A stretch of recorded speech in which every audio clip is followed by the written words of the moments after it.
sejam bem-vindos à grande entrevista da TVS com o Primeiro-Ministro Patrício Trovoada. Senhor Primeiro-Ministro, obrigada por nos conceder esta entrevista para ajudar a elucidar a opinião pública sobre os grandes assuntos que estão em destaque neste momento. Hoje, os partidos da oposição se uniram e fizeram um ataque direto ao governo e à sua pessoa e acusaram o primeiro-ministro de estar a perpetrar ou de colocar o país numa situação de ditadura. O que é que o primeiro-ministro tem a dizer neste momento à população e a estes partidos da oposição? Muito bem, obrigado pela oportunidade. Eu penso que qualquer pessoa que vive em São Tomé e Príncipe sabe que nós não estamos numa ditadura. Pelo contrário, estamos numa democracia com debates acesos, com o contraditório, eu diria com liberdade de expressão, mas jamais numa ditadura. O que está em causa é tudo que gira à volta da reforma da nossa justiça. E a questão da reforma da justiça em São Tomé e Príncipe é uma questão consensual. Qual é a diferença? Ao longo de todos esses anos, toda a gente vem falando que é preciso reformar a justiça está mal, a justiça está mal, a justiça está mal. Mas ninguém teve a coragem ou teve as condições políticas de fazer a reforma da justiça. O anterior primeiro-ministro Gabriel Costa tentou fazer a reforma da justiça. Ele foi bastonário, ele falou, se calhar lutou muito, mas não tinha as condições políticas para fazer a reforma da justiça. O doutor Filino Costa Alegre falou que há muitos anos que ele vem falando e ele vem tentando também fazer a reforma da justiça. Não estavam reunidas as condições políticas para fazer a reforma da justiça. Hoje, pela vontade popular, nós temos um partido que tem maioria na Assembleia Nacional e que, de facto, tem também essa mesma vontade de fazer a reforma da justiça. E, conforme o mandato que recebeu do povo, conforme aquilo que foi a promessa feita ao povo santomense, esse partido, através da Assembleia Nacional, tem estado a implementar uma reforma da justiça. Bom, mas essa reforma não tem nada de extraordinário que justifique todo esse barulho. Vejamos, a reforma da justiça tem dois aspectos fundamentais para mim. A inspeção e a gestão dos tribunais, e não só, através da criação do Instituto Autônomo. A inspeção é fundamental. Toda a gente é inspecionado. E essa inspeção, que faz parte do pacote de reforma que foi agora aprovado na Generalidade, essa inspeção é uma inspeção que vai tocar desde o presidente do Tribunal Constitucional, presidente do Tribunal Supremo de Justiça, Procurador-Geral da República, até o último escrivão do sistema. Bom, essa inspeção será uma inspeção com autonomia. Por quê? Nós tivemos cá inspeções feitas pela nossa gente, dá-se nota, depois altera essas notas. Nós tivemos inspeção conduzidas por portugueses, em que magistrados tiveram notas medíocres, que leva a saírem do sistema, foram reintegrados no sistema e são hoje ainda juízes. Por isso é que essa reforma cria uma autonomia da inspeção, em que haverá inspetores santomenses e inspetores estrangeiros, para que de facto a inspeção se faça e tenhamos a garantia que quem está hoje como magistrado exerce a sua função com competência, com credibilidade e com todo o empenho. Isso não é nada de extraordinário, não é nada de mal para a sociedade. Não é ditadura. O segundo aspecto é deixar os magistrados concentrados só a dizer a justiça e a dizer o direito. Deixar que os magistrados estejam a preocupar-se com gestão de emolumentos, combustível, viagem, gerir o cofre do tribunal, não. Fazer concursos de admissão, etc, etc, não. Haverá um instituto autônomo. Por quê? O que é que nós temos verificado? Hoje, nos tribunais, procuram saber quantas famílias estão lá. É pai, é filho, é cunhado, é genro, é mulher, é amante. É uma promiscuidade que cria problemas ao funcionamento do sistema. Hoje, no tribunal, há uma lei para a gestão dos cofres dos tribunais.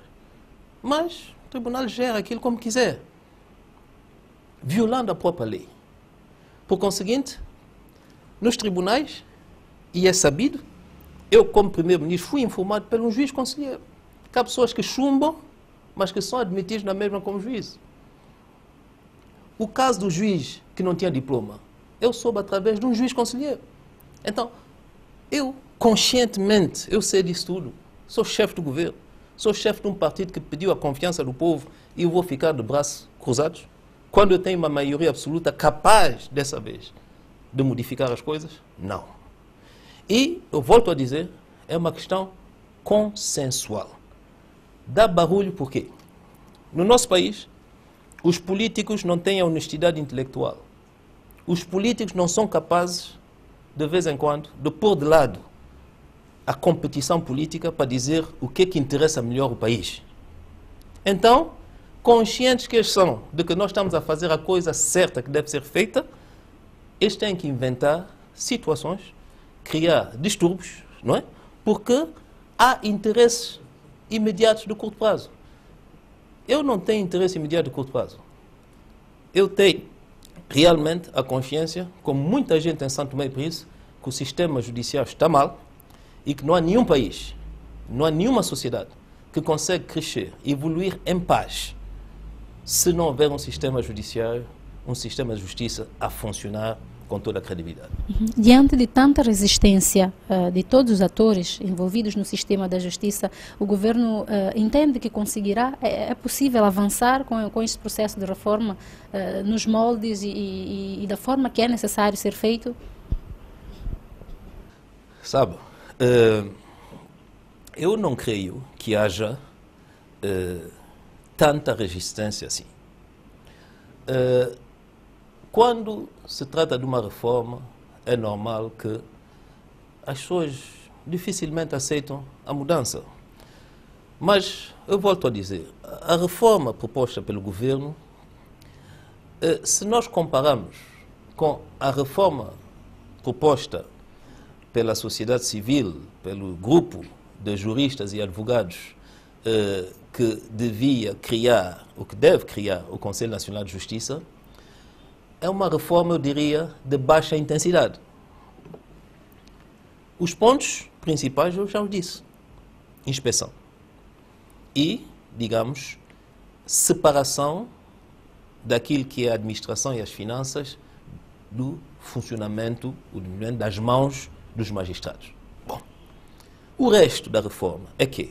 É formação, capacitação, vinda da assistência técnica estrangeira, não para julgar, mas para ajudar os nossos magistrados a trabalhar, não só o tribunal, mas o Ministério Público e a Polícia Judiciária e a própria Polícia Nacional. Por conseguinte, quem é que pode dizer que essa reforma é uma reforma contra as pessoas? E eu quero dizer uma coisa. As pessoas, e eu vou repetir aquilo que disse o próprio Filino Costa Alegre, que é uma reforma para o povo. Porque os magistrados têm que dizer a justiça em nome do povo. E eles têm que estar nas melhores condições de competência, de honestidade e desempenho para poder dizer a justiça em nome do povo. Por isso, aquilo que nós estamos a fazer é para que o povo fique bem servido em matéria de justiça. Quer quem pecou, quem é vítima, quem é inocente, toda a gente tem que estar bem servidos em matéria de justiça. Por conseguinte, não há ditadura, não há tentativa de impedir os juízes de agir e de julgar a independência. Há simplesmente uma coisa que é fundamental em democracia. Em democracia, somos todos interdependentes e todos temos que prestar contas de uma maneira ou de uma outra. E as pessoas têm que perceber isso. E a inspeção é uma maneira de nós termos a certeza que, de facto, o sistema está a funcionar como manda a lei e as regras estabelecidas. O Sr. Primeiro-Ministro falou que este dossiê da reforma da Justiça pelos proponentes, Filinto Costa Alegre e os outros, é de baixa intensidade. Não, o dossiê, a reforma que foi apresentada pelo Governo em relação àquilo que é proposto na lei que cria o Conselho Nacional de Justiça é de uma intensidade menor. Mas esse projeto é para avançar ou não? Esse projeto do Conselho Nacional de Justiça, digamos, demorou porque, como vocês viram, o MLSTP não queria do projeto, não é? E os proponentes queriam, de facto, que esse projeto fosse aprovado por uma maioria qualificada de 2/3. Por conseguinte, eles tiveram a contactar toda a gente, o governo, a presidência, o parlamento, os partidos políticos, e é evidente que houve momentos de bloqueio, de atraso, como é normal. Então, o governo tem o seu programa, tem o seu mandato. Por isso o governo avançou com uma reforma, eu diria, de baixa intensidade. Por que eu digo isso? Porque o projeto, a proposta vinda desse grupo de compatriotas, na criação do Conselho Nacional de Justiça, acaba-se com o Conselho Superior da Magistratura Judicial e o Conselho Superior da Magistratura do Ministério Público. E um outro aspecto bastante forte é a vinda de magistrados estrangeiros para julgar. Bom, aquilo que o governo propõe não é isso, é aquilo que eu acabei de dizer. Mas agora, para nós irmos até, digamos, o absurdo, quando há partidos políticos que vêm e falam de ditadura, disso, daquilo, daquilo, que estamos a atropelar a lei e a Constituição e não sei quantos. Primeiro estamos quem? É a Assembleia Nacional. E voltarei sobre isso. Depois, para chegarmos àquilo que eu dizia um bocado, que a falta de honestidade intelectual e de coerência. Em relação ao projeto mais ousado de reforma, mais forte, mais radical, eu diria, apresentado pelo grupo de compatriotas, com o qual eu concordo plenamente. Eu concordo. Mas, para vos dizer que, mesmo concordando, se há consenso 2/3, avançamos. Mas aquilo que nós propusemos é menos que isso. Porque nós sabemos que, para ir para uma coisa tão forte, é preciso que haja, de facto, maiores consensos. Mas não se esqueçam que a DI tem 60% do Parlamento. É que? É o povo. É 60% do povo. Por isso nós apresentamos uma coisa menos forte. Mas o PCD, no dia 26 de abril, salve, eu tenho cá a carta do grupo parlamentar PCD, assinada pelo senhor líder parlamentar Danilson Couto. O que é que a carta diz? Está aqui a carta do PCD. No dia 26 de abril, a carta do PCD diz que informamos da orientação da direção do PCD para subscrevermos a proposta de lei sobre a criação do Conselho Nacional de Justiça.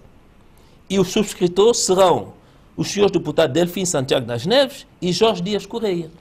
Bom, o que quer dizer? Quer dizer que no dia 26 de abril, há poucos dias atrás, o PCD está de acordo para subscrever uma proposta de lei que acaba com o Conselho Superior da Magistratura Judicial, Conselho Superior da Magistratura do Ministério Público, não é? E que aceita a vinda de juízes estrangeiros. Então, se nós propomos uma coisa abaixo disso, somos ditadores? Queremos destruir o sistema, etc, etc. E o PCD subscreve uma coisa ainda mais forte, mais radical de transformação, com a qual nós estamos de acordo. E hoje vem para a rua dizer que nós é que queremos pôr ditadura nesse país? Quer dizer, é preciso ser sérios. E é preciso que os santomenses entendam perfeitamente que essa nossa classe política é uma classe de politiquice e de interesse de curto prazo. E não é uma classe que está preocupada com o futuro de São Tomé e Príncipe. E eu quero chamar a atenção aos magistrados. Por quê? Porque essa reforma não é contra as pessoas. Eu cheguei há poucos dias de Nova York. A ministra da Justiça esteve em Nova York, esteve em Washington comigo. O que é que fomos fazer? À procura de meios financeiros para acompanhar essa reforma. Esses meios financeiros é para capacitar quem? As pessoas que estão no sistema. Nós estamos preocupados com as pessoas. Ninguém é perfeito.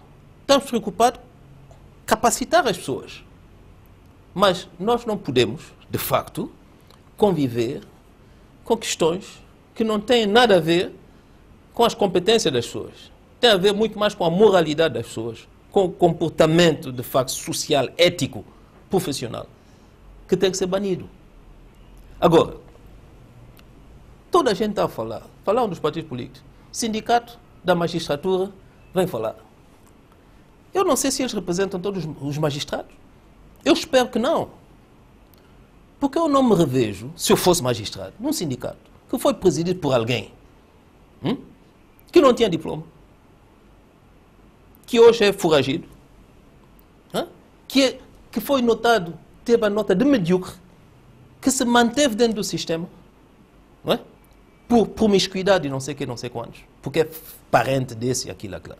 E é substituído por outro presidente do sindicato, que é também com nota de medíocre, que não devia estar no sistema. Agora, eu pergunto, será que toda a gente está de acordo com isso? Será que a estima, a autoestima, o brilho de cada um dos quadros santomenses do sistema judicial compactua com essa situação? Qual é a credibilidade desse sindicato? Bom, então, vamos ter calma nisso. Toda a gente sabe que o sistema está doente. E existem as condições políticas hoje para podermos começar a resolver e a melhorar o sistema. O governo vai por duas vias. Uma, a inspeção, a formação, a informatização, a vinda de quadros estrangeiros para nos ajudar, não a julgar, mas a fazer a formação contínua, a perceber melhor da instrução dos dossiês, etc, etc. E, por outro lado, deixar que a administração, o dinheiro, os cofres, os concursos, gestão de carreiras, formação, etc, etc, etc, patrimônio, etc, etc, seja sobre a responsabilidade de uma instituição autónoma e deixar os magistrados lidar só com a matéria da justiça. É tudo.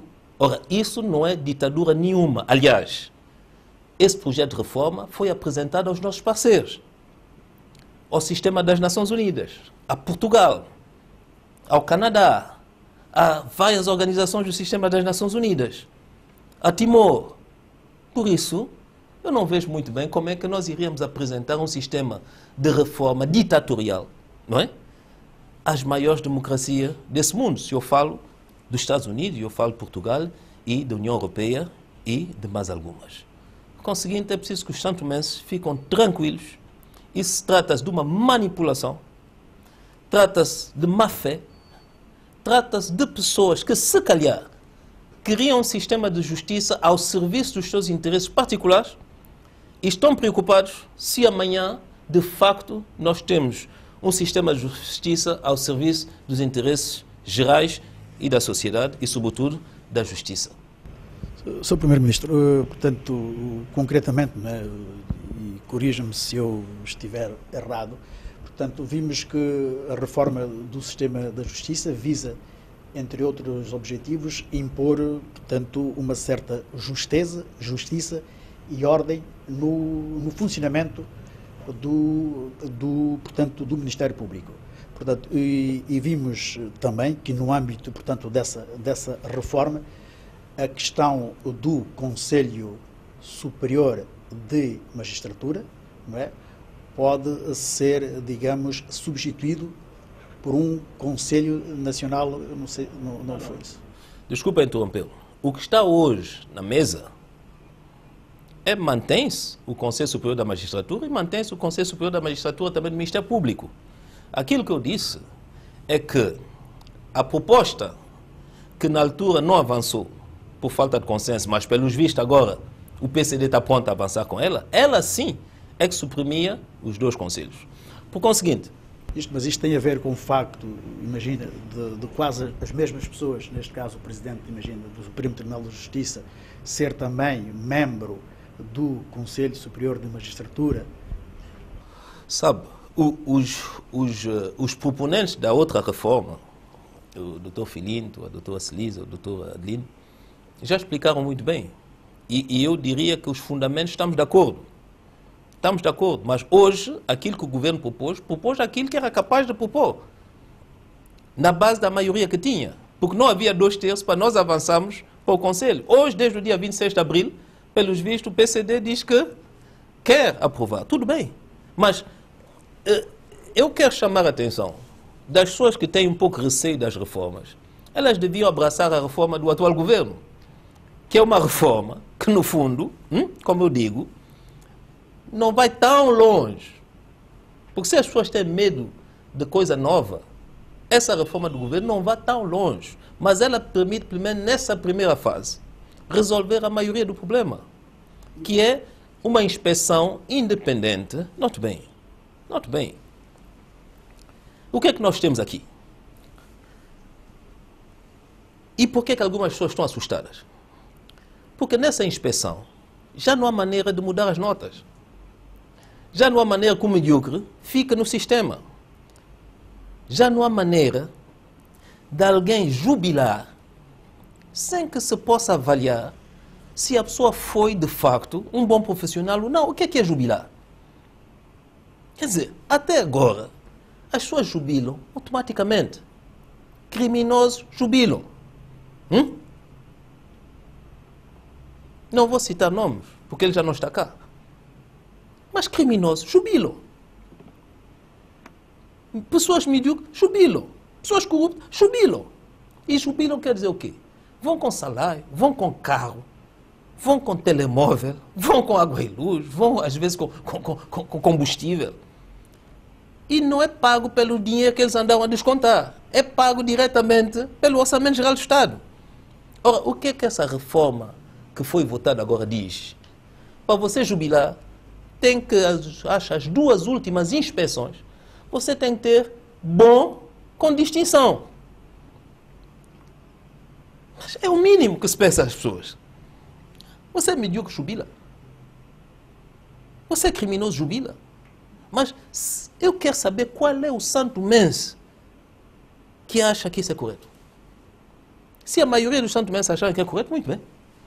Mas quem pode achar isso correto? Acho que é que vai mudar, desculpe, com a alteração do Conselho Superior de Magistratura para o Conselho... Isso não tem nada a ver, desculpa.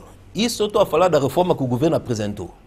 O Conselho Nacional de Justiça é para, de facto, não é, haver um novo governo da Justiça que não seja o atual Conselho Superior da Magistratura Judicial e do Ministério Público. Inclui quase as mesmas pessoas. Sabe isso? A proposta que está na mesa é uma proposta de trazer gente nova. Bom, mas o que eu quero dizer, que é contraditório, é que se o PCD hoje está a favor de uma reforma que acaba com os dois conselhos superiores, nomeadamente o Conselho Superior da Magistratura Judiciária, não é? O PCD não pode, no dia 26, estar de acordo para acabar com isso, porque ele acha que não faz sentido, não é? Isso tudo. E dias depois dizer ninguém sai, e o Conselho Superior tem que ficar. Quer dizer, tem que ficar na composição em que ele está. Porque o governo não está a dizer que o Conselho Superior desaparece. Não está a dizer isso. E aquilo que a Assembleia decidiu não é isso também. Porque é o seguinte, eu quis só chamar a atenção sobre o facto de que está aqui o PCD, porque era esse o sentido da vossa pergunta. PCD que diz que estamos a instalar uma ditadura, MLSTP que diz que está a instalar uma ditadura, não é? O UDD, não é? Que casou-se agora com o MDFM, que diz que estamos a instalar uma ditadura, quando a reforma, não é? É uma reforma aplaudida por todos, pela comunidade internacional, não é? E quando praticamente não se toca em nenhuma das instituições existentes. Os conselhos continuam, não é?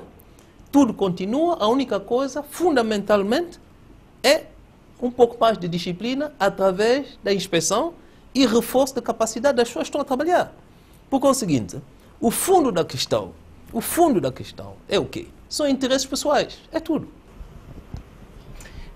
Ainda voltando a este encontro hoje, essa manhã, para além de duras críticas ao governo, também a si pessoalmente, o MDFM, a coligação MDFM e o UDD, tem sido duras críticas direcionadas à sua pessoa. Quer reagir a esta? Sabe, vou lhe dizer o seguinte, duras críticas contra o Patrício, estou habituado, não é?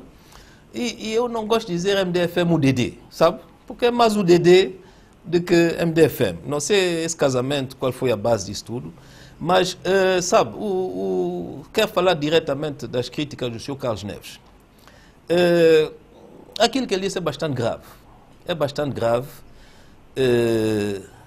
mas, quer dizer, do Carlos Neves já não há nada que me surpreende. Eu acho que Carlos Neves está completamente desorientado. É alguém que o seu business plan de vida falhou e está frustrado. Por conseguinte, eu não vou perder tempo com Carlos Neves. Na última sexta-feira, a Assembleia Nacional, por uma resolução, afastou e exonerou 3 juízes, dentre eles o presidente do Supremo Tribunal de Justiça. Esta resolução foi uma iniciativa do ADI, foi votada pelo ADI e pelo MLSTP-PSD. Esta resolução foi uma iniciativa do ADI ou do MLSTP-PSD? Olha,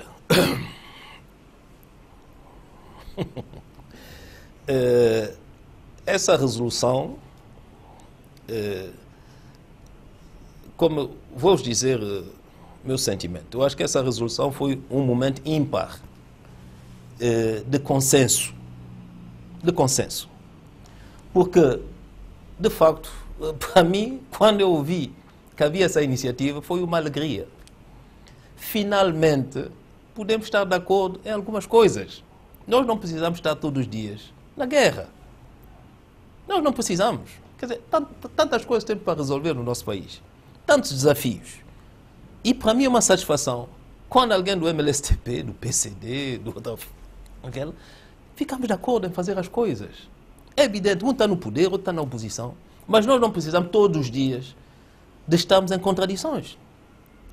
E essa iniciativa foi do MLSTP. Foi do MLSTP. E só assim, por ser do MLSTP, em que nos 5 nomes, 3 nomes são do MLSTP e 2 nomes do ADI. A ADI veio a reboque de uma iniciativa que surgiu no seio do MLSTP. Bom. E nós trabalhamos juntos na resolução. Na feitura da resolução, trabalhamos juntos. E trabalhamos juntos significa ADI que o e MLSTP. MLSTP. Não, ADI e MLSTP. MLSTP e ADI, diria eu. Porque na lista dos subscritores foram 5 nomes. Porque a lei diz que tem que ser 5 nomes. Mas, quando nós fizemos os rascunhos para pôr os nomes, antes nós realizamos que havia, de facto, uma limitação a nível dos nomes. Do MLSTP, tínhamos Aurélio Martins, presidente do MLSTP. Jorge Amado, líder parlamentar do MLSTP. Vasco Guiva, vice-líder, presidente da 3ª Comissão da Assembleia Nacional. Marcelo Lima, deputado. Diolino da Mata, deputado. Beatriz Azevedo, deputado. Ayrton Crisóstomo, deputado. Arlindo Barbosa, deputado, e Salveiro deve ser secretário-geral do MLSTP.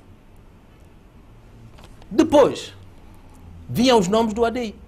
Mas como disseram que era obrigatoriamente 5 nomes, então ficou Aurélio Martins, presidente do MLSTP, Jorge Amado, líder parlamentar, Vasco Guiva, vice-líder, presidente da 3ª Comissão, Levi Nazaré, secretário-geral e vice-presidente da Assembleia Nacional, do ADI, e o Idalias Quaresma, líder parlamentar do ADI. Bom, então, estávamos de acordo. Estávamos de acordo que já era demais, que o comportamento desses juízes conselheiros já era demais. E estávamos de acordo de que, quando você olha o Conselho Superior da Magistratura Judicial, quem está lá? Silva Cravide, Frederico, a filha do Frederico, uma juíza da primeira instância e um representante do Presidente da República. Porque o representante da Assembleia já não participa. Quer dizer, dos 5, 3 juízes em causa própria. Bom, então, falamos. E como eles foram nomeados por uma, como se diz, resolução da Assembleia Nacional, então a mesma resolução que nomeou, essa mesma resolução também que exonera. Estávamos de acordo, assinamos. Houve, porque quando se assina, entra a proposta, temos uma conferência de líder que teve lugar na quarta-feira, porque o líder parlamentar do ADI, aliás, bom, pelo menos, o líder, havia uma viagem à África do Sul, saía o Jorge Amado, saía o Levi, não é? E então, houve uma conferência de líder urgente, em que participou o PCD, para marcar o dia da plenária. E isso tudo foi afixado no diário da Assembleia. E na conferência de líder, por participar também o governo, eu tenho lá um representante, o ministro Varela, ADI e o MLSTP e ADI, estávamos de acordo sobre a exoneração. O PCD estava de acordo para a suspensão. Suspensão. Não exoneração, mas suspensão, que já é uma decisão forte. Então, fomos para a plenária. Agora, o presidente do MLSTP diz para retirar a sua assinatura. Eu não sei o que é que se passa no MLSTP. Mas o presidente do ADI, o presidente do MLSTP, o presidente de um partido político, representa o partido político. Por conseguinte, a resolução já estava dentro do sistema e foi ao Parlamento. E o que eu acho lamentável é que o MLSTP, se tinha algo a dizer, por que é que não apareceu no Parlamento? Deixou só 3 deputados lá que foram e agora estão a pôr os deputados em processo disciplinar. É a tal falta de coerência. O PCD, que estava de acordo para a suspensão, o PCD que está de acordo para uma nova lei com o Conselho Nacional da Justiça, que acaba com o Conselho Superior, que acaba com não sei o que, o PCD vai lá votar contra, não é? Quer dizer, quando você está de acordo com uma revisão legislativa que tem fundamentos, quer dizer, uma lei não surge assim só. A lei surge baseada, aliás, há sempre um preâmbulo, há um fundamento. E o fundamento que leva a nós aceitarmos que a situação está tão grave, e então o Filinto tem razão, a Celida tem razão, o Adelino tem razão, não é? Estes fundamentos não estão em contradição com aquilo que fundamentou, de facto, a resolução da Assembleia Nacional para dizer que, pelo menos, esses 3 juízes conselheiros não podiam continuar. Agora, Sr. Primeiro-Ministro, esta resolução que dita a destituição destes 3 juízes, eles, como na conferência de imprensa, o juiz Silva Cravide disse que não vai acatar esta decisão da Assembleia. Que comentários faz à volta disto? Sabe, o juiz Silva Cravide tem hábito de não acatar leis. E é por isso que a Assembleia Nacional tomou a decisão de ele tirar. Ouça uma coisa. O juiz Silva Cravide usurpou a competência da Assembleia Nacional para criar o juízo de execução. E pôs lá um juiz que tinha tido nota de medíocre. A revelia da Assembleia Nacional. A Procuradoria-Geral da República disse ao juiz Silva Cravide que não pode ser. Ele, a Procuradoria recorreu, ele denega a justiça à própria Procuradoria-Geral da República. Há uma lei que gera os cofres dos tribunais. O senhor juiz Silva Cravide não acata a lei. Distribui os emolumentos como ele quer. Porque ele considera que o senhor Procurador-Geral da República não pode ter os mesmos emolumentos que ele faz aquilo que ele quer. Por isso, não me surpreende que ele diga que ele não acata. Tem sido o comportamento dele. Mas será que isso é possível? eu pergunto, até quando alguém pode dizer que ele não acata a lei? Porque a resolução da Assembleia Nacional tem força de lei. E é para valer.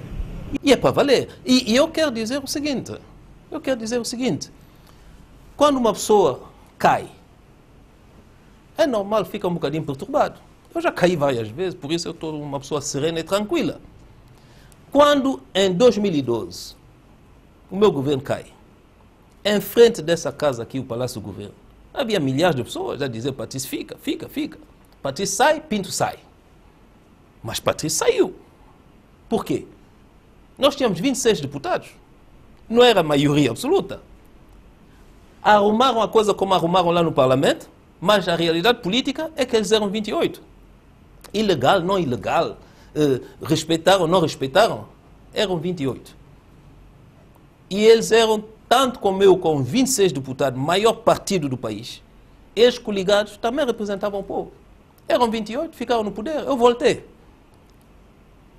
Agora, meu Deus, eu não vejo como é que alguém pode dizer, quando ele foi nomeado por uma resolução da Assembleia, e uma resolução retira a confiança, ele diz que ele não sai.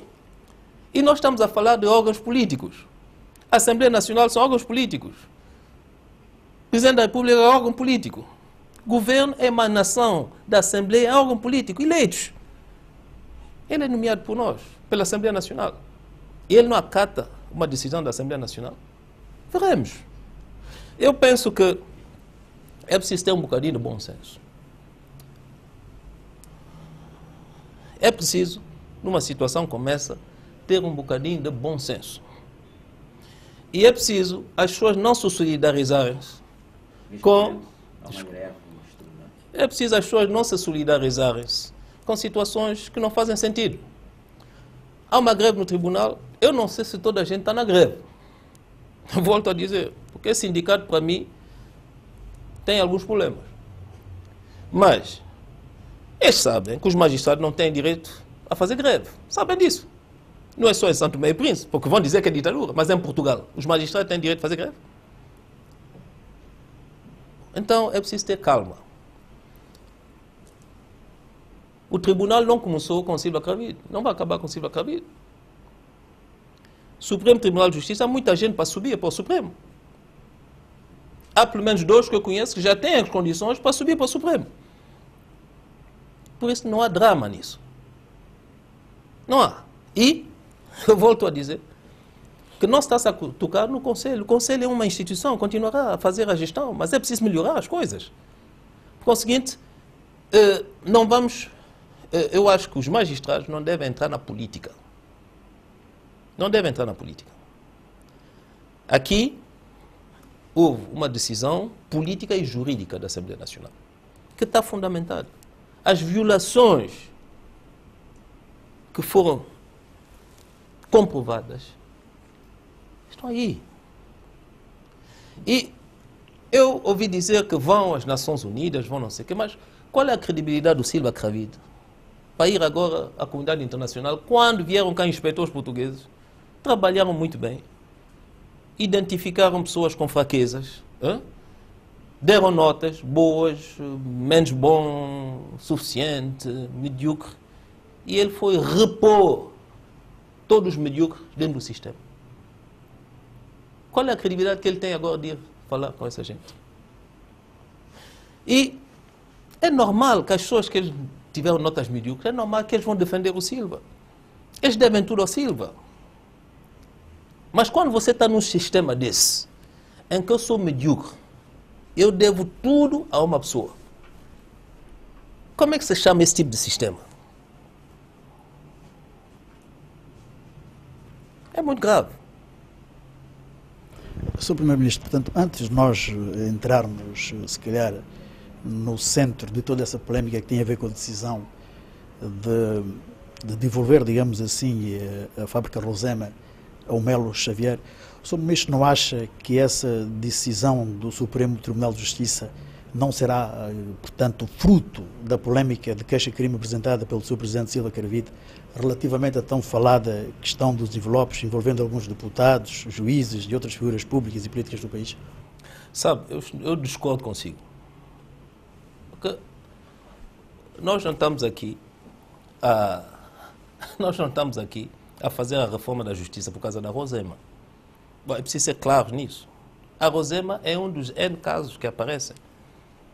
Mas não há aqui reformas por causa da Rosema.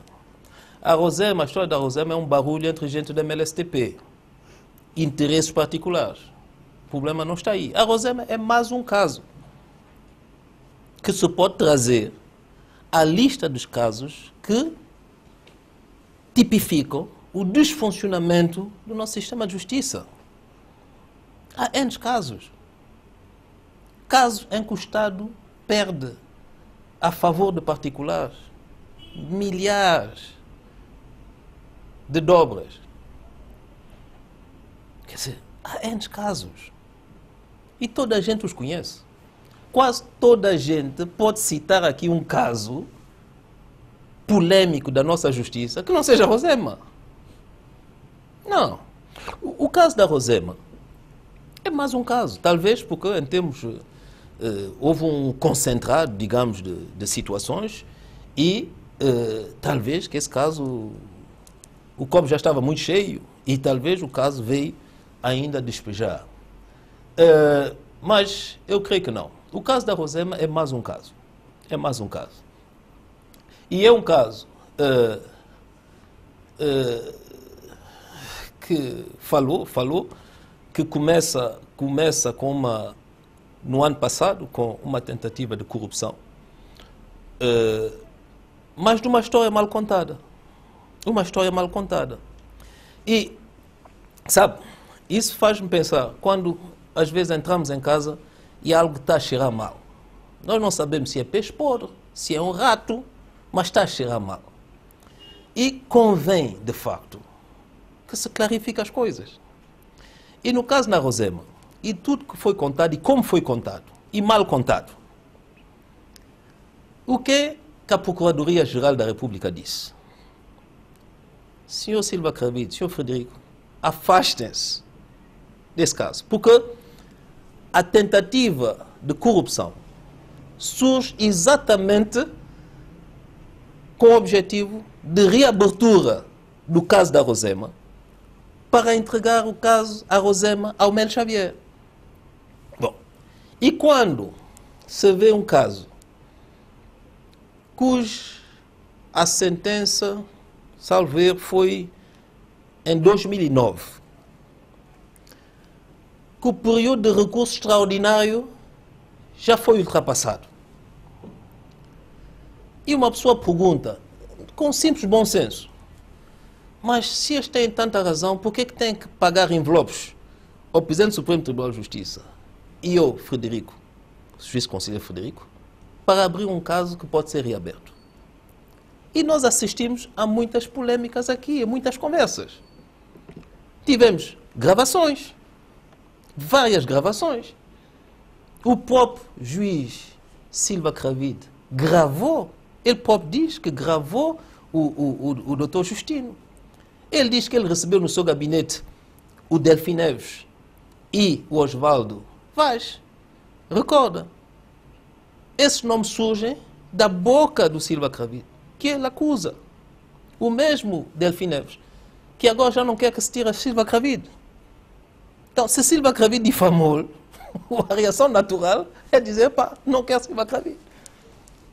E se Silva Cravide acusou-lo com razão, não é? Ele devia temer que o Silva Cravide também fique. Mas ele quer que o Silva Cravide fique. Então, e quando nós vemos as coisas, Silva Cravide gravou, partilhou vídeo com a secretária do Presidente da República atual e que também foi secretária do Presidente da República antiga, a Dona Pilar. Tudo isso se sabe. Bom, então, convinha que essa questão ficasse devidamente esclarecida. Bom, o Ministério Público até agora não fez acusação, mas convinha que a situação ficasse devidamente esclarecida. E o mínimo era o afastamento do caso, tal como foi recomendado pelo Ministério Público, que esses dois juízes conselheiros se afastassem do caso. Desculpa, e depois o que é que acontece? Acontece que o caso vai, e evolui como ele evolui. Porque eu quero que as pessoas percebam que não há nada de muito particular nisso. Vamos ver isso tecnicamente. Vamos ver isso tecnicamente. Eu não sei se a Rosema é de uma ou de outra. O que eu quero saber é, olhando tecnicamente, se depois de esgotar todos os recursos, se houver um elemento novo que ninguém podia prever, que ninguém sabia, que não sei o que, então há um recurso extraordinário. Mas há um prazo de 5 anos. E, pelos vistos, passou o prazo também do próprio recurso extraordinário.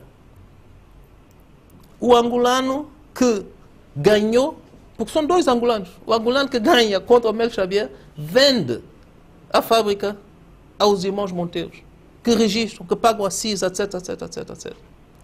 Bom, eu quero perceber. E, como eu digo, eu tenho sempre a sensação que isso está a cheirar mal. Quando há esse acordo, e que parece que há pessoas que já tiveram com esse dossiê, e que não deviam mais tocar no dossiê, para além do caso de tentativa de corrupção. Quando há esse acordo, o Tribunal Supremo passa um acordo, deve baixar o Tribunal Lemba. Não baixa o Tribunal Lemba. Requer polícia, tudo bem, a polícia foi, mas convencida que, bom, vamos esperar que o Tribunal Lemba comanda a lei. O Supremo pede a colaboração da polícia, porque tem um acordo, etc, etc, etc. Mas quem deve executar, aliás, como disse o próprio juiz de Lemba, quem deve executar é o Tribunal Lemba.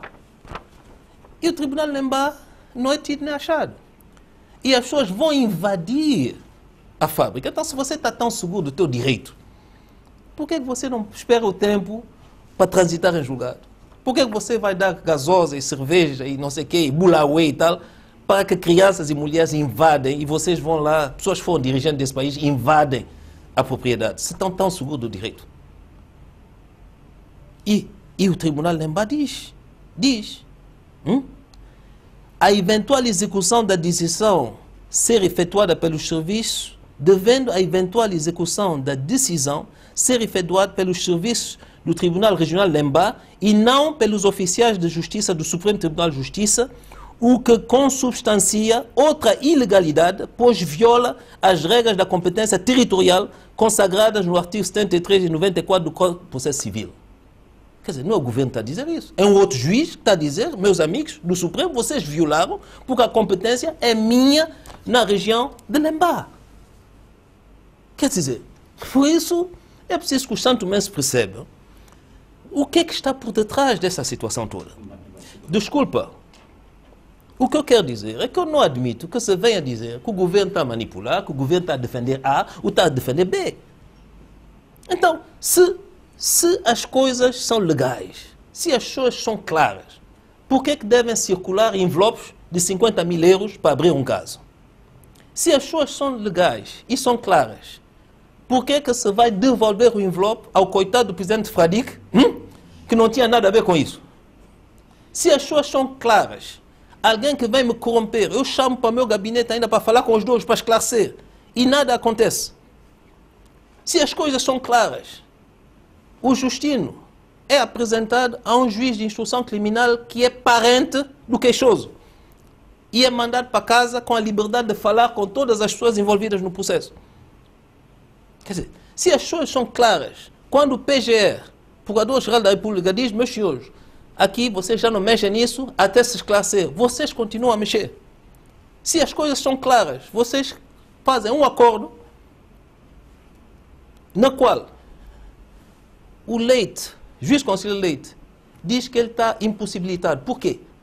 Porque ele, em 2009, ele, mais o Bartolomeu, acho que é Bartolomeu que ele chamava-se, o juiz Bartolomeu, e mais a doutora Alice, a juíza Alice, já tinha decidido no sentido. E ele diz que ele não está disponível. O Leite. Mas a Alice vem representar, vem substituir o Leite. Quando ela também tocou no processo em 2009 e decidiu de uma maneira unânime Não a favor do Mário Xavier, a favor da outra parte. Quer dizer, e quando não se leva a questão, não se baixa a questão ao juiz de Lemba, que é quem deve executar, e vai-se da cidade diretamente com oficiais da justiça e invade-se a propriedade. Quer dizer, no mínimo, isso parece muito estranho. Isso parece muito estranho. Por conseguinte, é normal que o governo olhe para isso com alguma atenção. Por quê? Porque a Rosema é o segundo maior contribuinte do país. Quando a Rosema paga, estamos bem. Quando a Rosema não paga, são receitas a menos. E quando a Rosema está num processo com as autoridades tributárias do governo nacionais, em que nós temos um objetivo que eles têm que nos pagar a dívida fiscal que eles têm até final de junho. E não é pouco dinheiro. Ora, como é que eu não hei de ficar preocupado? Quando eu vejo tudo que acontece em torno dessa empresa, eu tenho que ficar preocupado. Porque o meu problema são os 200 trabalhadores, meus problemas são as pessoas que vivem do negócio da cerveja, meu problema são as receitas que a Rosema tem que produzir, qualquer que seja o dono. Tem que produzir para entrar no cofre do Estado e pagar aquilo que eles devem. Agora, por amor de Deus, nós temos que ver se esse processo está claro ou não está claro. Mas, isso afeta a própria imagem do país. Por várias razões. Porque, de facto, quando um processo aparece com tantas nuvens, o que é que o investidor amanhã diz que está se passando em Santo Tomé e Príncipe? Porque eles não precisam de saber o princípio e o fim. O dinheiro não gosta do barulho. O que é que está a passar em Santo Tomé e Príncipe? Como é que uma briga entre duas pessoas, a população invade a propriedade? É bulauê, é dar coisa ao melo, dar coisa não sei o quê, dar coisa não sei o quê. Em que país nós estamos? Bom, então, eu creio que é um episódio triste, mas eu expliquei as coisas como elas são. E como eu digo, é um episódio que merece de ser profundamente esclarecido. Profundamente esclarecido, por um lado, que o inquérito sobre a tentativa de corrupção, a queixa-crime apresentado pelo Silva Cravide, que esse inquérito nos leva a uma conclusão, na minha íntima convicção, essas coisas não são tão complicadas a esclarecer, não é? Então é preciso nós esclarecermos isso, não é? E depois, pelo menos na ciência do direito, e aquilo que eu ouvi de várias pessoas, não me parece que havia ainda um espaço para a reabertura desse processo. Mas mesmo se assim fosse, aquilo que aconteceu nas Neves continua a ser ilegal, porque o próprio juiz de execução diz que ele não foi tido nem achado. A propósito deste dossiê, o juiz de Lemba diz que viola. Então qual foi a decisão tomada pelo juiz de Lemba? O juiz de Lemba vai comunicar a sua decisão, mas é uma decisão que, por aquilo que eu sei, e não vamos estar aqui com muitas hipocrisia, é de esperar. Houve um recurso apresentado ao Tribunal Constitucional, é pelo menos de esperar a decisão do Tribunal Constitucional. Pelo visto, qual é a relação que o senhor tem com os irmãos Monteiro? Porque também são conversas da rua e nós temos que tentar esclarecer também um pouco. Sim. Fala que o senhor também faz parte da Rosema. Sim. O senhor conhece os irmãos Monteiro? Conheço. É amigo dele? O senhor é sócio da Rosema? Não. O senhor conhece os irmãos Monteiro? O senhor é sócio da Rosema? Bom, então o que é que uma coisa tem a ver com outra? Sabe uma coisa? Mas queremos saber essa relação. Olha só, sabe uma coisa? Se amanhã eu tenho um filho que é membro do PCD, vai continuar a ser meu filho. Os meus filhos não têm que ser membros do ADI. Os meus amigos não têm que ser todos membros do ADI. Uma coisa não tem nada a ver com a outra. Os irmãos Monteiros, tal como disse o Jorge Amado, os irmãos Monteiros votaram a censura contra Patrício Trovoada. Os irmãos Monteiro fizeram campanha contra Patrício Trovoada. E é por isso que tem que se tornar inimigos de Patrício Trovoada. Os irmãos Monteiro sempre respeitaram a disciplina de voto nas questões políticas. Eu não me lembro de ter visto os irmãos Monteiro a votar a favor do ADI. Bom, então vamos separar as coisas. E os irmãos Monteiros sabem que Patrício Trovoada, o primeiro-ministro, eles têm que pagar aquilo que eles devem ao Estado. Eles sabem disso. Agora, eu conheço a situação da empresa e eu sei que nós, por exemplo, ultimamente, proibimos as importações por causa da dívida. Fizemos pressão sobre os irmãos Monteiros para pagar mais. Mas se eu mantenho as importações proibidas, como é que eles produzem? Não haverá cerveja. Bom, então, nós tomamos todas as precauções e temos estado a tomar todas as precauções para defender o interesse público no caso dessa fábrica da Rosema. Isso não tem nada a ver com as relações pessoais. Se um dia, porque eu os mandei pagar aquilo que eles devem ao Estado, eles dão-se mal comigo, lamento.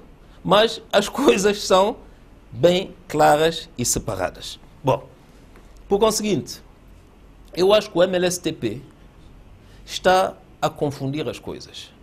E existe cá no nosso seio, existe uma mentalidade que eu recuso em, enfim, revestir. A política é a política. As relações pessoais são as relações pessoais. As relações familiares são as relações familiares. O trabalho é o trabalho, a vida privada é a vida privada. Note bem,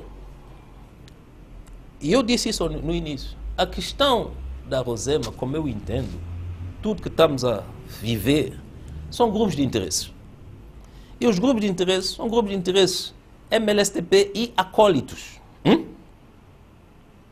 Aliás, quando eu perguntei ao juiz Silva Cravido, mas como é que o Delfim e o Osvaldo Vaz, que é o Delfim do PCD, e o Osvaldo Vaz, vice-presidente da MSCP, como é que eles conseguem dar-se numa operação de tentativa de corrupção da Vossa Excelência? Ele disse, não, pô, não há interesse, comem todos no mesmo prato. Isso é aquele que me respondeu. Por conseguinte, qual é o problema? Eu acho que nós, os santomenses, não estamos preocupados com essa coisa de Rosema. Nós queremos uma justiça que seja justa. Quem é a Rosema? É de quem? Como é que é?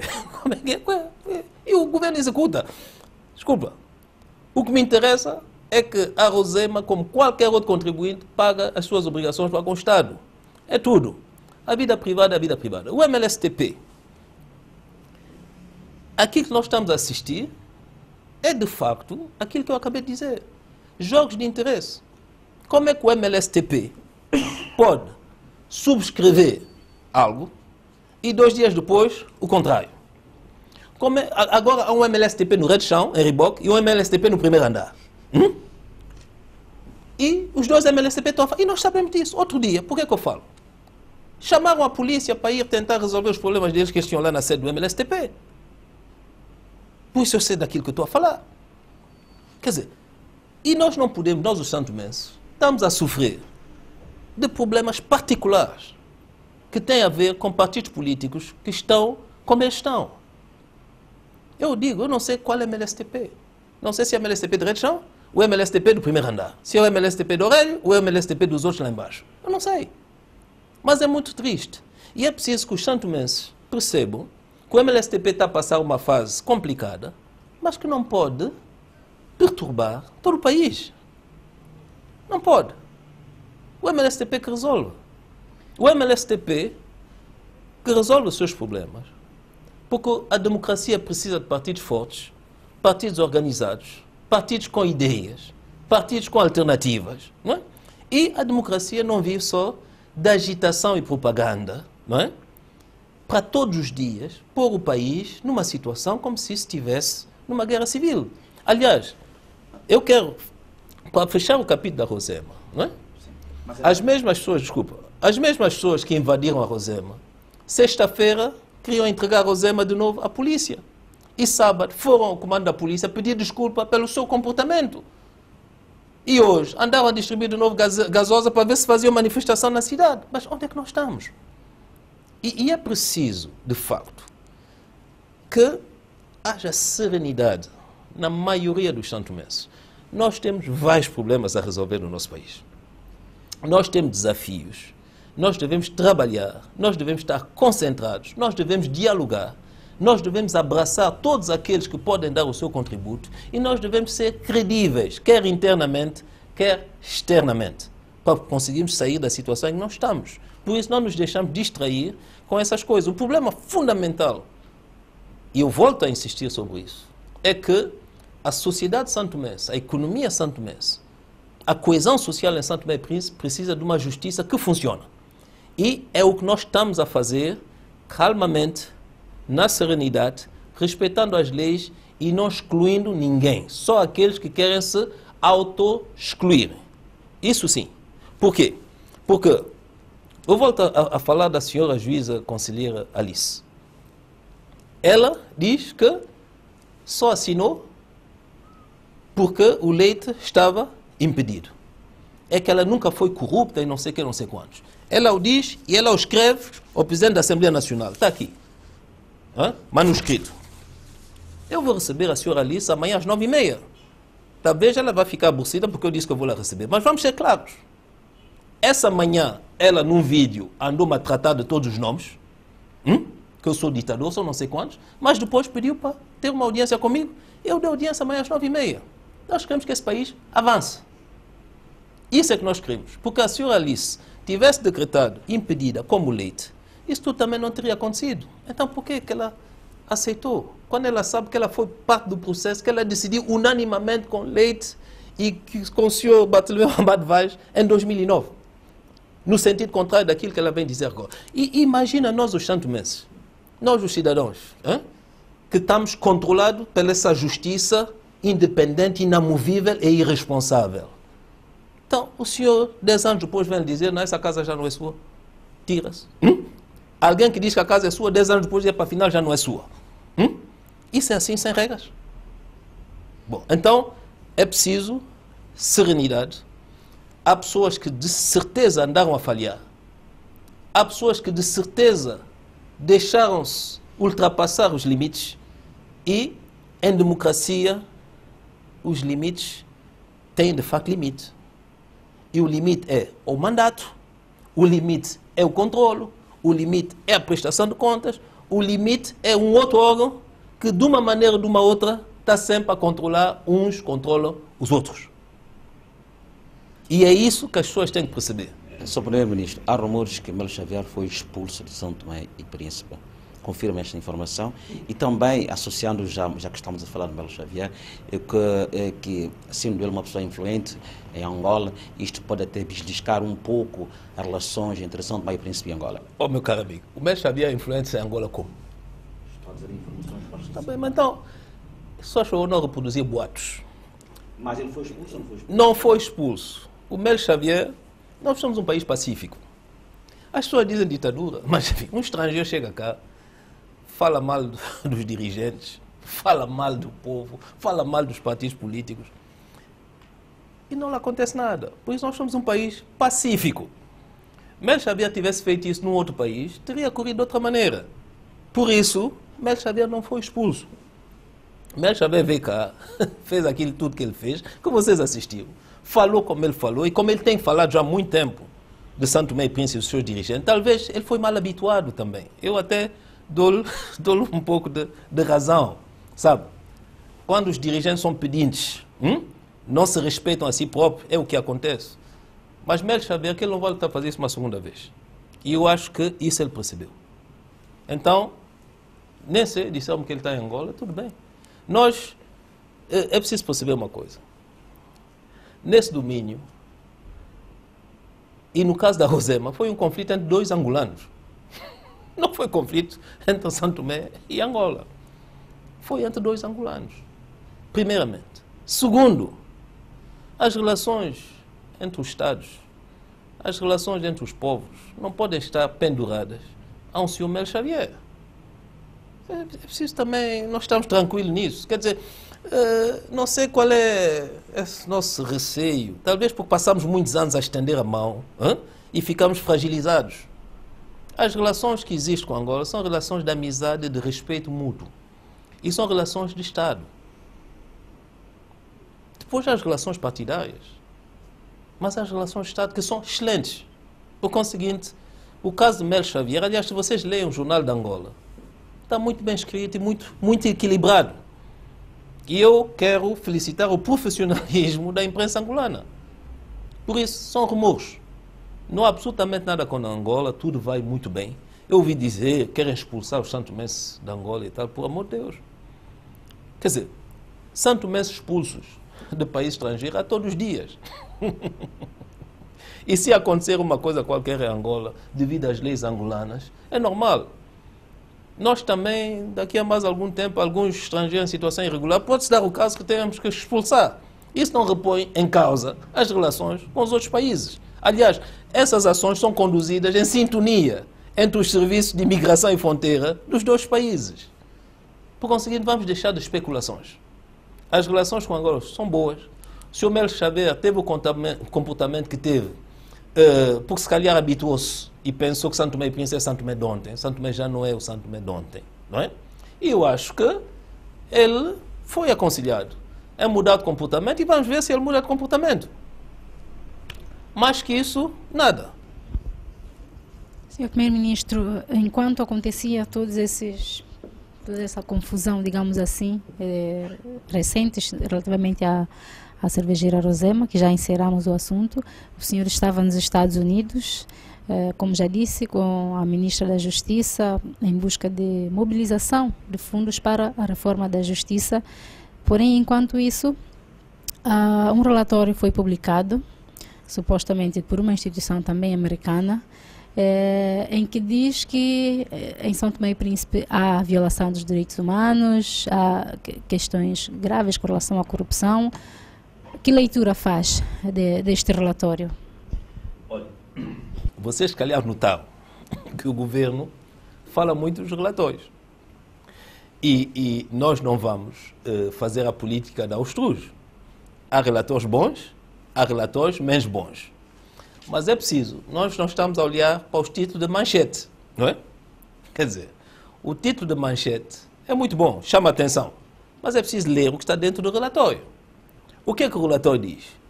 Há problemas, de facto, de violação de direitos humanos. E quais são esses problemas principais? É o tempo demasiado que os recursos passam na cadeia à espera de julgamento. Isso não é problema da justiça? É o problema da justiça. Por isso eu estou plenamente de acordo com isso. E é por isso que nós estamos a fazer a reforma, para que isso não volte a acontecer. Os americanos assinalam isso como sendo um problema de direito humano. Sim, senhor. Porque enquanto você não for julgado, você tem a presunção de inocência. Ora, se você passou mais do que o tempo suficiente na cadeia e não é julgado, é um problema. Por isso é um problema da justiça, do funcionamento da justiça. O relatório diz que há casos de corrupção de funcionários que depois não repõem o dinheiro que tiraram, etc, etc. É verdade. É verdade. E não é só essa corrupção. Nós suspendemos alguns polícias porque eles abusam a pedir dinheiro aos motoqueiros e às pessoas. Foram suspensos. Há 8, 12 polícias que foram suspensos. Nós estamos a tomar medidas, mesmo nessa pequena corrupção. Mas nós reconhecemos que há problemas. Eu sou o primeiro a dizer. Bom, por conseguinte, faz-se os grandes títulos com que intenção? De algumas pessoas maldosas, de querer atingir o governo. Mas não atinge o governo. Por isso, tranquilo. O que é que o relatório diz em relação à imprensa? O relatório diz que as jornalistas fazem autocensura. Bom, eu sou o primeiro a dizer. E eu, nas reuniões que eu tive nos Estados Unidos, eu disse, é verdade.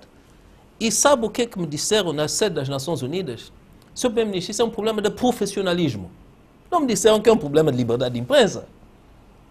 Porque, afinal de contas, o que é a imprensa?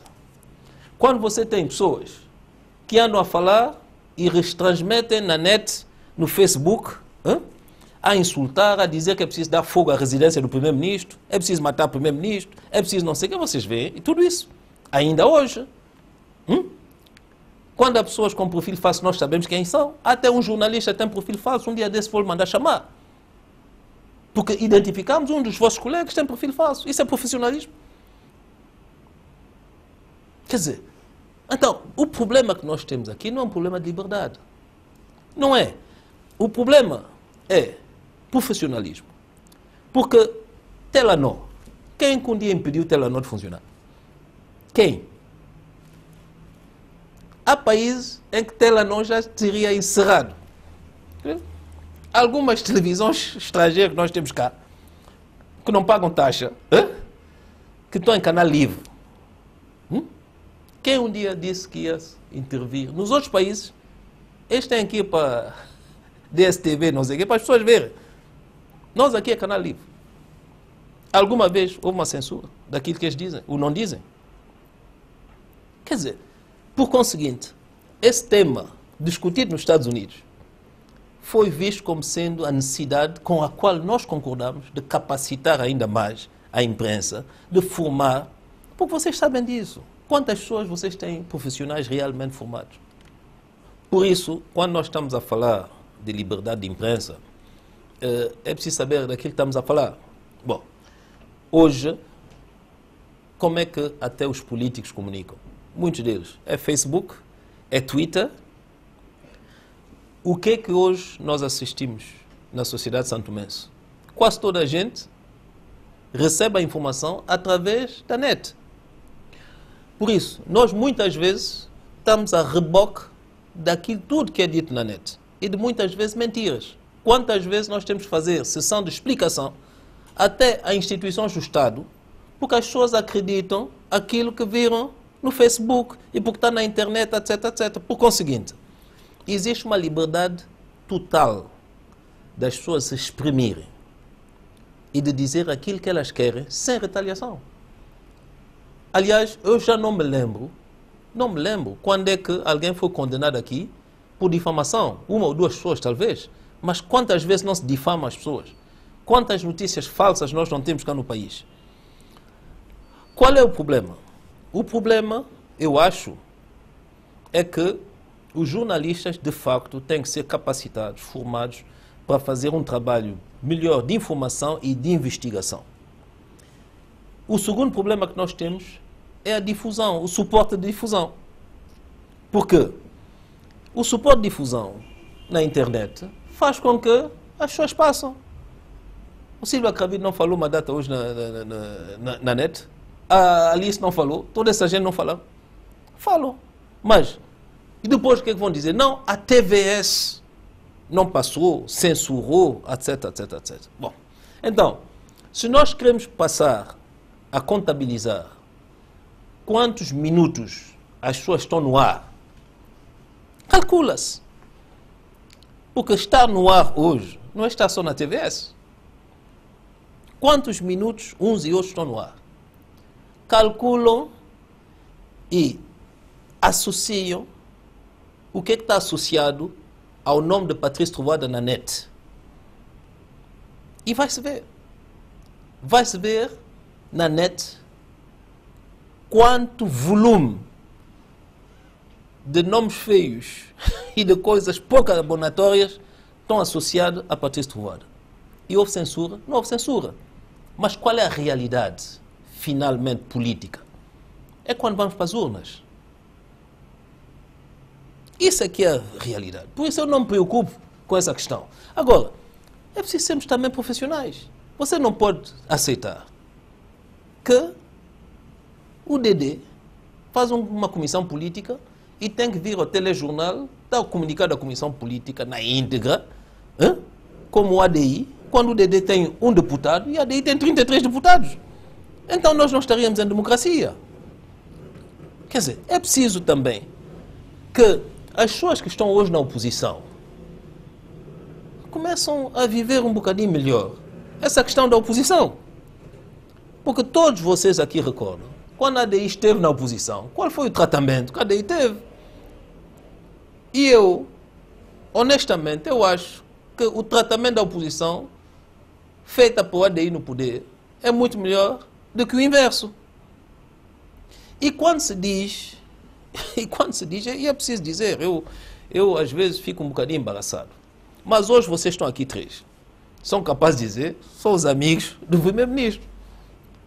Mas eu 2 vezes convidei alguém que dizem que não é amigo do primeiro-ministro para estar aqui a entrevistar. Uma vez ele estava de férias, essa vez ele teve uma outra coisa a fazer. Paciência.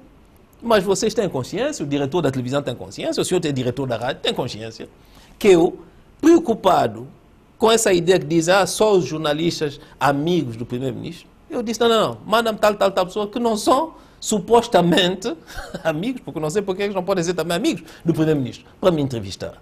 Por isso, nós não temos esses problemas de dizer que há um problema de liberdade de imprensa, não liberdade de imprensa. Eu acho que isso tudo é uma crítica que não vale. Aquilo que nós pedimos nos Estados Unidos, ao sistema das Nações Unidas, à União Europeia, toda a gente, nós estamos a pedir reforçar a capacidade da imprensa nacional. Isso é que nós queremos.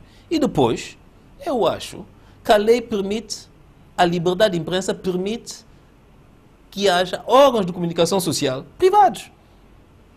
Então, os órgãos que se criam. Essas pessoas que estão aqui, que criam também órgãos privados. Aliás, há jornais aqui privados. E qual é o problema? Não há censura.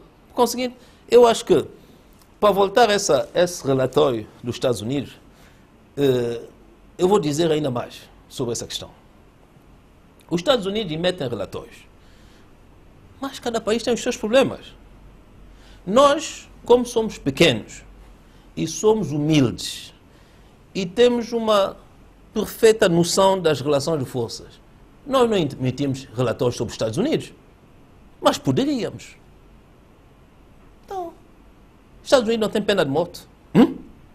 Estamos aqui na CPLP a condenar a Guiné Equatorial porque tem pena de morte. Os Estados Unidos têm pena de morte. O ano passado, quantas pessoas foram assassinadas pela polícia nos Estados Unidos? Mais que 980 pessoas, dos quais 20% negros e dos quais 20% desarmados. Quantas crianças na escola nos Estados Unidos não foram abatidas por causa de uma lei que permite às pessoas comprar armas de uma maneira indiscriminada nos Estados Unidos?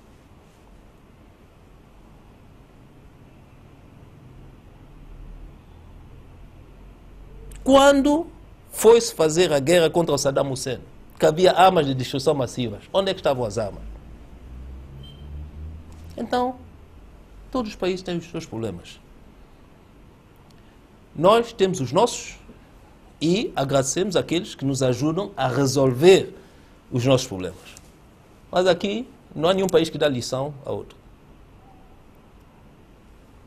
Vamos colaborar todos para termos um mundo melhor e as críticas nós as recebemos e pedimos, e foi o sentido também da nossa visita aos Estados Unidos, pedir aos nossos parceiros para nos ajudarem a melhorar. Por isso que no domínio da droga, eu espero que os Estados Unidos irão, de facto, porque é um problema global, que atinge não só hoje São Tomé e Príncipe, mas atinge os jovens no mundo inteiro e nos próprios Estados Unidos, não é? Eu penso que também nesse domínio nós conseguiremos, de facto, avançar com os nossos amigos americanos. Já agora, Sr. Primeiro-Ministro, na sequência, já que falamos exaustivamente sobre os Estados Unidos e entrando um pouco no capítulo das relações exteriores, como é que andam as relações diplomáticas entre São Tomé e Príncipe e os Estados Unidos da América? Vão bem, sabe? Vão bem. Nós temos, com os Estados Unidos, como eu disse, temos uma assistência técnica no domínio da segurança, no domínio também da economia e das finanças, nomeadamente no que diz respeito ao setor tributário. Nós pensamos que, de facto, os Estados Unidos é um parceiro extremamente importante. Por conseguinte, nós pretendemos desenvolver ainda mais as relações com os Estados Unidos. Bom, mas é preciso nós percebemos também que São Tomé e Príncipe não está no topo da agenda dos americanos. Por conseguinte, nós, como eu digo, somos bastante realistas.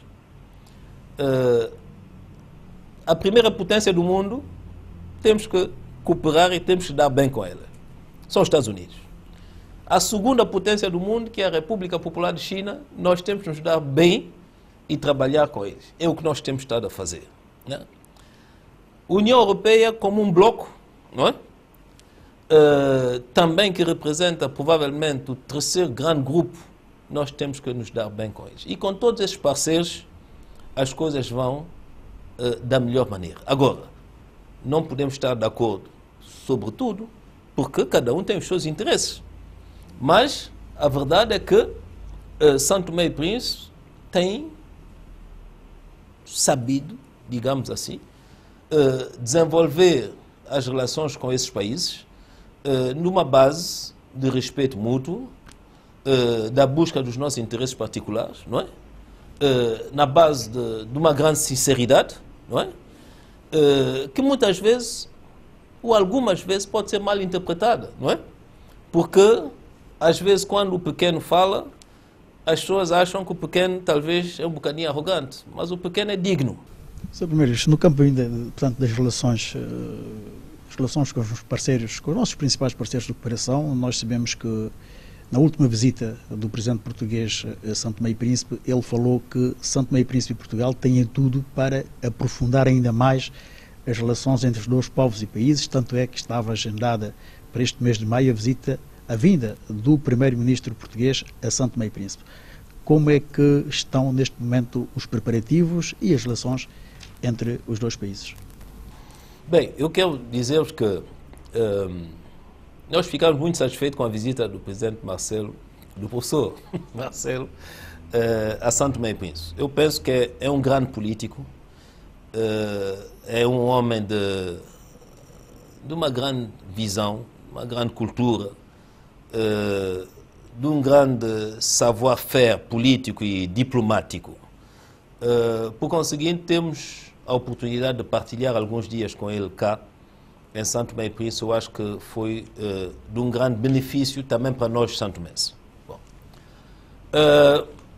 e o presidente Marcelo percebeu que havia essa necessidade de nós irmos para um outro patamar nas relações bilaterais.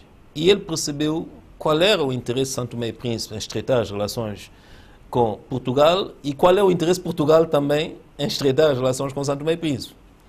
Conseguinte, sintonia total. Nós agora estamos a ver com o governo português como é que podemos, a nível da agenda, fazer com que essa visita tenha lugar ainda antes da cimeira da CPLP na cidade da Praia. Estamos a trabalhar para isso. Agora, eu acho que o que é importante é que, por parte do Estado português, há essa vontade manifesta de nós irmos para outros patamares. Bom, conseguinte, veremos. Sabe que as grandes limitações são sempre as mesmas, são as limitações financeiras, não é? Veremos o que é que se pode fazer.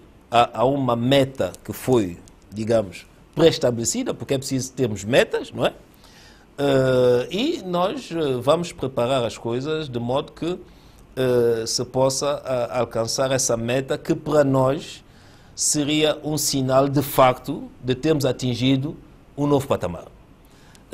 Por conseguinte, são trocas que vão ter lugar para que essa visita de facto seja uma visita que corresponde às expectativas depois da visita do presidente Marcelo. Sr. Primeiro-Ministro, mudando de capítulo, o governo está a 6 meses de terminar o mandato. Há muito que se fala nesta ponta final. O que é que foi feito, o que é que ficou por fazer na sua ótica? Sabe, não se consegue fazer tudo, mas eu acho que fizemos muito tomando em conta as condições objetivas, que são essas que têm a ver com o resfriamento da economia mundial, a quebra do preço do petróleo, que fez com que muitos dos nossos parceiros bilaterais também encontraram-se em dificuldade, a crise financeira internacional, alguns outros focos de tensão, nomeadamente na região africana, que fizeram com que São Tomé e Príncipe é considerado um país tranquilo, não tem grandes problemas, não é? Nada a comparar com a RDC, nada a comparar com a República Centro-Africana, nada a comparar com as tensões pós-eleitorais que houve no Gabão, que houve no Congo. Por conseguinte, eu diria que, pelo facto de nós termos conseguido aparecer como um bom aluno, como um país com boas performances, não é? Isso traduziu-se também aí numa pequena demora em termos de libertação de fundos para São Tomé e Príncipe. Bom, fez com que nós passamos essa legislatura com imensas dificuldades. Não podemos negar. Mas nós não podemos negar também os resultados. Com todas essas dificuldades, continuamos a viver, continuamos a crescer, as infraestruturas melhoraram, quer a nível social, quer a nível das infraestruturas económicas. Bom, e, voltando à tal apreciação internacional dos relatórios, nós estamos um país em boa posição. Bom, mas nós temos que continuar o esforço, porque qual é o nosso grande desafio? São dois. O primeiro, mais importante, é o desafio da juventude. Somos um país extremamente, espetacularmente jovem. É um grande desafio. E o segundo desafio é nós conseguirmos sustentar aquilo que já conseguimos alcançar. Quando se diz, e quando olhamos para o rendimento per capita, falamos disso, se calhar, na imprensa, há umas semanas atrás. Nós estamos quase ao nível do Congo-Brazzaville. Congo-Brazzaville, que produz 300 mil barris de petróleo por dia, o rendimento de um santomense num país que não produz nada, que vive só do apoio externo, é quase igual, per capita, a um congolês. Nós temos um rendimento per capita superior aos Camarões. Ora, Camarões tem praticamente segurança alimentar. Camarão exporta comida. Camarão alimenta Gabão, alimenta Guiné Equatorial. Mas este tem um rendimento per capita inferior ao de São Tomé e Príncipe. Nós queixamos dos hospitais, do sistema de saúde, mas nosso sistema de saúde está melhor que eles. Nosso sistema de educação está melhor que eles.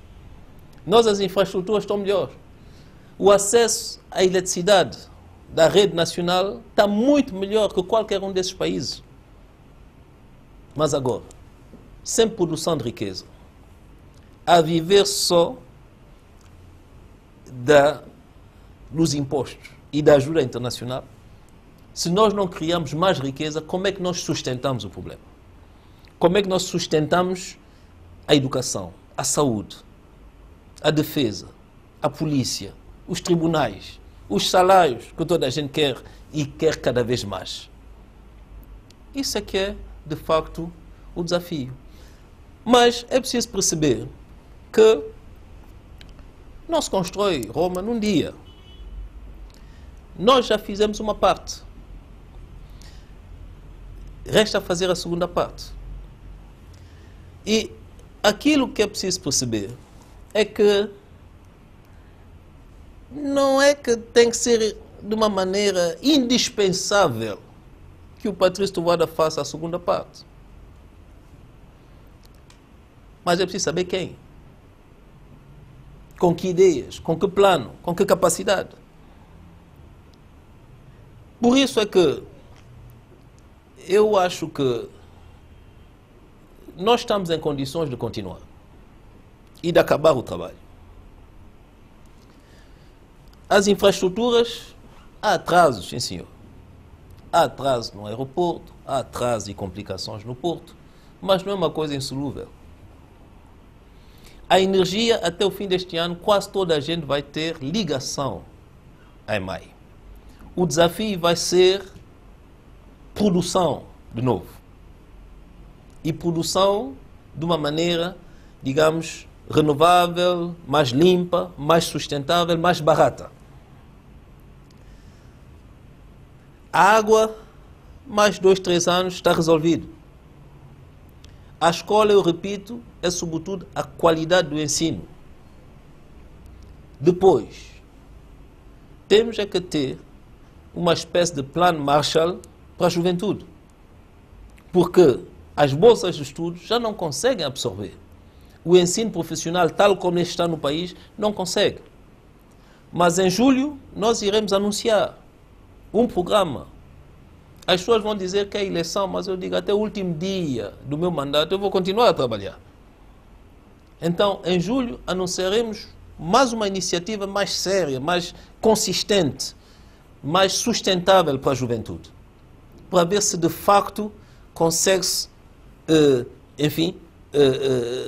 eu não diria resolver, mas consegue-se absorver alguns dos problemas que nós temos a nível da juventude, que é prepará-los para a vida futura, prepará-los para o emprego, para, digamos, poderem tomar conta das suas próprias vidas. Mas o resto está bem encaminhado. A reforma da justiça é indispensável, porque com a reforma da justiça o clima de negócio estará melhor, as taxas de juros vão baixar. Vamos libertar mais a iniciativa privada, porque a segurança jurídica estará aí. As pessoas falam da pequena corrupção na administração. É preciso reformar a administração. É preciso informatizar. As pessoas falam dos riscos, que são normais. O nosso turismo está a crescer. Temos que abrir o país. E vamos continuar a abrir mais o país. Estrangeiros venham. Temos que oferecer mais segurança aos estrangeiros que há no país. A nossa saúde. Há cada vez mais pessoas que têm acesso à saúde. Ora, o que é que isso significa? Outro dia discuti com o sindicato dos médicos. Pelo facto dos santomenses irem mais vezes ao hospital e menos vezes ao curandeiro, pelos factos que nós temos agora o TAC e outros aparelhos de diagnóstico, está-se a descobrir novas doenças. E novas doenças, novos tratamentos. Por isso, o país está-se a desenvolver, o país está a crescer, o país está a melhorar. O que é que nos falta? Como é que nós sustentamos isso? Isso é que é o grande desafio. Porque, ao mesmo tempo que estamos a dar melhores condições de vida aos santomenses, pelo facto que o Estado continua a ser o principal empregador, o principal motor da economia, as despesas públicas têm estado a aumentar. E se as receitas não aumentam, estagnamos. Ora, para isso é preciso que toda a gente esteja concentrada no trabalho. Para isso é que eu não estou preocupado com os meus adversários políticos. Eu não estou preocupado em combater os outros. Eu estou preocupado em trazer mais pessoas. Em ver onde é que nós descobrimos talentos, vontades, capacidades. Porque nós temos muita coisa a fazer. Nós temos imensas coisas a fazer. E os santomenses devem se concentrar realmente nisso. Porque aqui não há muitos caminhos. E é uma pena ver políticos que estão a distrair as pessoas. Que estão a distrair os santomenses. Porque, na realidade, se nós olharmos bem, nós temos à nossa frente, de facto, uma oportunidade. Sejamos objetivos. A oportunidade é um país que, eu não diria que pela primeira vez, mas se calhar pela primeira vez, vai conseguir ter um governo que acaba uma legislatura completa. Um país que conseguiu ter resultados numa conjuntura extremamente difícil. Não é o ideal, mas teve resultados. E temos um país que hoje, a nível internacional, tem uma imagem relativamente positiva, nomeadamente no que diz respeito ao turismo. Nós temos que transformar isso, sabe? O jogo não acabou ainda, não é? Temos que transformar isso em muito mais. E é um momento em que nós temos que estar concentrados. E a luta política é normal, é saudável, mas o que é que nós estamos a assistir? Estamos a assistir a uma tentativa desesperada de partidos políticos que parecem que já têm a sensação que perderam o jogo. E então estão no antijogo. Estão no antijogo. E quando está-se no antijogo, o público não pode acompanhar o antijogo. Não pode. Se não são capazes de jogar, está tudo bem. Então que desistem. Mas, nesse caso, eu até prefiro, porque somos todos santomenses, que eles concentram-se, não é? E que venham também participar nas discussões, como eu disse. Eu fiquei satisfeito de ver que nós tivemos essa resolução com as pessoas do MLSTP, para que tentamos, juntos, construir qualquer coisa. Construir qualquer coisa. Mas, infelizmente, não tem sido o caso. E como eu digo, é lamentável, mas o que é que nós vamos fazer? É preciso que a maioria dos santomenses fiquem concentrados, fiquem calmos, continuamos nas nossas contradições, mas, sobretudo, olhando sempre para o interesse nacional. Senhor Primeiro-Ministro, já em jeito de conclusão, como é que vislumbra, como é que prevê, digamos assim, as eleições que deverão ter lugar este ano? Quem serão os adversários do ADI? Quem serão os seus adversários? Quais são as perspectivas? Olha, eu não quero ter adversários. Eu não quero ter adversários. Eu quero fazer uma campanha de união. Eu quero fazer uma campanha de união, de explicação. É preciso muita explicação. Sabe que as pessoas vivem numa angústia permanente. Então é preciso tranquilizar as pessoas. Mesmo se o caminho é árduo, é preciso que as pessoas sintam que esse caminho é a subir e chegaremos àquele patamar. Então, realmente, eu acho que o trabalho do governo e do partido que sustenta o governo terá que ser um trabalho de aproximação, de união, de explicação. Porque nós temos que ter os pés no chão. Não há lugar para falsos sonhos e falsas ilusões. Nós não estamos tão mal assim, mas é preciso termos os pés no chão, ter força, coragem e continuarmos a caminhada. Eu acho que não é um discurso excitante, porque é mais fácil dizer, olha, eu vou te dar a lua, vou te dar isso, vou te dar aquilo. É verdade. Mas nós estamos a caminhar para essa chamada lua, outra coisa parecida. Nós estamos, mas é preciso continuar com esforço. E é isso que nós iremos explicar e procurar unir muito mais os santomenses. Muito mais os santomenses. Eu penso que aqui haverá dois tipos de atitude. Haverá a atitude daqueles, gente boa que tem que se unir, deixar dessa coisa porque você é da MLSTP não pode ser meu amigo, porque você é da MLSTP não pode ser minha família, porque você é da ADI tem que ser meu inimigo. Pensamos mais no país. Fazer as pessoas entender que há um governo que ainda tem muito para dar. Há um primeiro-ministro que ainda pode dar. Há um partido que é estável, que é coeso, que é unido e que pode ainda perfeitamente dar. E não será nenhuma coisa do outro mundo. Cabo Verde, MPD ficou 10 anos, PSCV ficou 15 anos. Não é nenhum drama. Cabo Verde não deixou de ser uma democracia. O que as pessoas têm que entender é que nos atores que estão hoje presentes na vida política santomense, o que é que oferece mais garantia a São Tomé e Príncipe? Sem dúvida, sem demagogia, sem falta de humildade, a ADI é quem oferece mais garantia. Nós estamos a 5 meses das eleições. Nós temos um MLSTP que está preocupado em fazer cartas para partidos políticos de outros países para dizer que Aurélio Martins já não é presidente. Faça um congresso. Resolvam os vossos problemas. Não começam a escrever para cima, para baixo, a dizer que Aurélio Martins já não é presidente. Quer dizer, nós temos um partido que está preocupado a mudar a chave do primeiro andar contra a chave do segundo andar ou do rei do chão. Quer dizer, ouça uma coisa. Em democracia, isso não é bom. Mas se estão nisso, então que os santomenses olham noutra direção e veem-se de facto, sim senhor, o ADI está a pedir reformas, o ADI está a pedir trabalho, o ADI está a pedir isso, está a pedir aquilo, mas será que há um outro caminho? Há o caminho do reboque? Não há.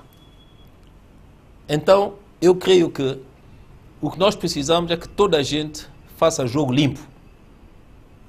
Faça jogo limpo e o povo que decide. Sabe uma coisa? Eu não sou perfeito.